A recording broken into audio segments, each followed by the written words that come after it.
part of a brand too, I feel like, is we always feel like things have to be perfect if we're in a business role or having a podcast and everything has to be laid out so perfect.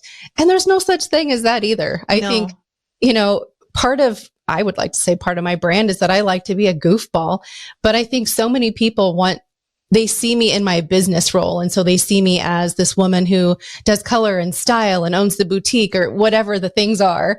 But when I do post something where I'm just being authentically myself, I do get the most comments because I think people think, oh my gosh, she really can be funny too. Yes, yeah, I can. Well, you know what? I heard from a business coach once to put out your B+ product. Don't wait for the A+ product. Just put out the B+ product, because a lot of times we actually learn what the A+ product should be when we produce that B product.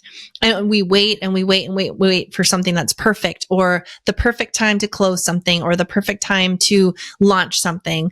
And if we would just go for it, we would actually learn where we should really be and what our customers would really respond to. So yeah, I think that's important. The comfort zone piece is where the growth happens. Like, you do something really silly and people are attracted to that. You're like, oh, maybe I should start doing a little bit more of that. Get out there. Yeah. Of the stuff that scares everybody. So exactly. How and what is a brand? How do you define what your brand is? For anybody, it could be whether you're a business owner or not. I think it's super important to understand what your brand is and what defines you. So, telling a story, I think, is exactly that. Telling a story about who you are and why that's important, right? Yeah. Yeah. I think it's really interesting because when we think of branding with a business, we think of the logo. What should the tagline be? What should the brand colors be? Well, now that I've had my colors done, I can say, I know what my brand colors should be, but like, in all seriousness, when we think of branding ourselves or like our own personal brand, I think we overthink it instead of just realizing that our personal brand is a compilation of all of the stories of our life. So I have done a lot of things. We had this poor couple over. We love them so much. We're trying to make new friends in Tennessee, and we met this couple at church. We really enjoy them. But when someone tells you when they leave your house, like, you guys are just so entertaining, you have to think like, what does that mean? But anyway, so we've gotten together with them a couple times. And the last time they came over to our place and they brought a game, we were going to have pizza.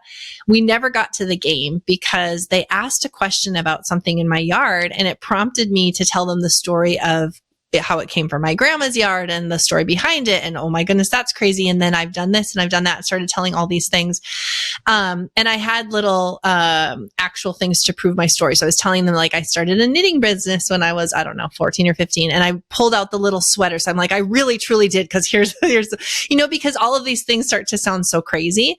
And I thought, but these poor people probably think, what kind of coupled are we around with all of these crazy stories?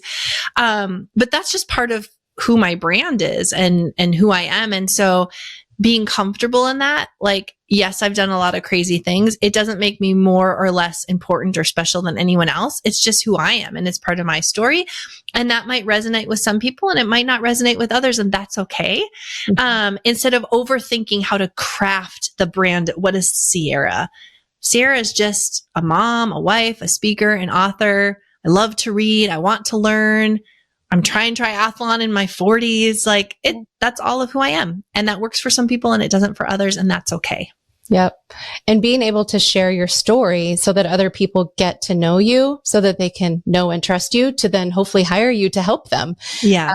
So many times, for us who work on social media, it's so important to not only be, you have to be the same person offline as you are online, because that's how you build that rapport and that trust. But I think there's nothing more fun than when somebody comes to me with, a picture of the beautiful sign, or, somebody sent me an Instagram message the other day with a walker and it was completely covered in sparkle, for the Nicole in her, elder years. And I think I love that because it's just saying that I'm telling a story. People know who I am, both online and offline. Yes. I think that's super important when you're trying to define what your brand is. And, sometimes you don't even have to really define it yourself. I think it's fun.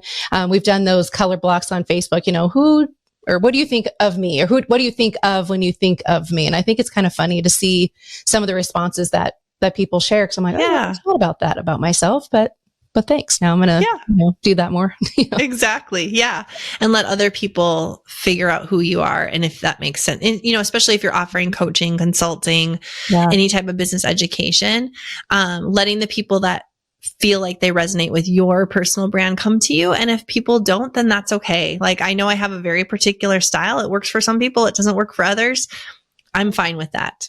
Yep. And I think that works in all things in life. Yes. You can't become who you're not just to fit into a mold someplace. And, but I think it's fun to open up who you are, because then it opens up opportunities for you and to other people to be like, oh, she likes to do Ironman. Well, I'm interested in that. I want to, talk to her more about that. Or, she does whatever I do, all the things that I'm doing. What am I doing that is attracting other people to what I'm doing? Because at the end of the day, it's just really about a way for people to know you and trust you and understand what really makes you who you are. So, absolutely. At the end of the day, that's the brand. So, well, I really love that you just jumped on here quick with me and thanks for having me. We've had lots of different titles and different brands in our lives. And I think it was super fun to have you come on. Plus, I love who you are and what you stand for. And I want everyone to be able to meet and know Ciera, because thank you. You helped me through,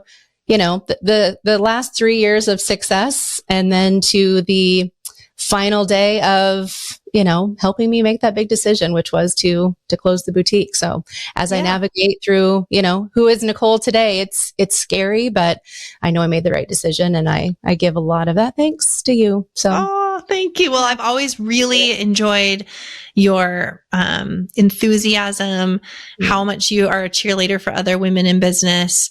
And I'm really excited to see in the next decade, what does Nicole do? Where does she end up? Who does she help? So thanks for letting me be part of your journey. I love it. Oh, thank you.